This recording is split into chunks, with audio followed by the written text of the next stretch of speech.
Well, here's one that'll have elements of the fanbase chattering, because it appears Emilia Harcourt in DC Comics is coming back to life, and some fans are blaming James Gunn. Let's dive into the story and talk about what's real and not, and why I don't think Gunn really had anything to do with it. Well, most of us fans actually met Emilia Harcourt in The Suicide Squad, but since then, Jennifer Holland has brought the character really to life in Peacemaker and made it her own person. Now, she's also made a couple of other appearances since Peacemaker, with cameos in both Black Adam and Shazam! Fury of the Gods.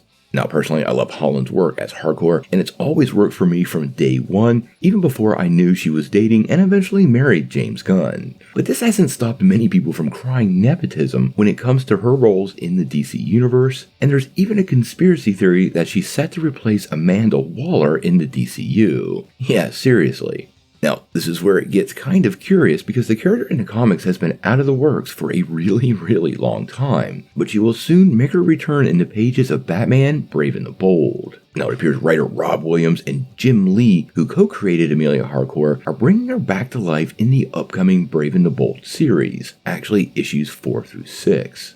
And we even got one variant cover that looks rather ominous. Now, this immediately led to a lot of people once again crying nepotism and suggesting that James Gunn had something to do with this, which I personally don't believe.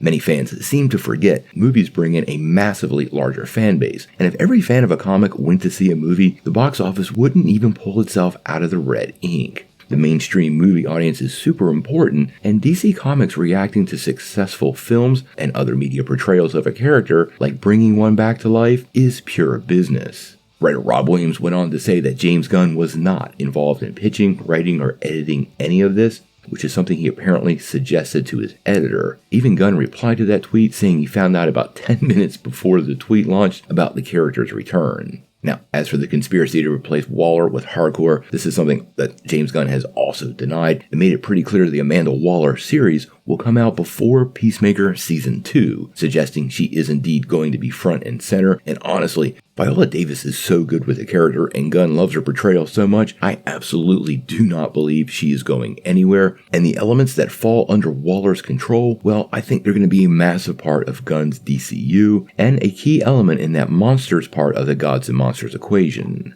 When we get to see Jennifer Holland's Emilia Harcourt come to life in live action once again, well, we're going to have to wait and see.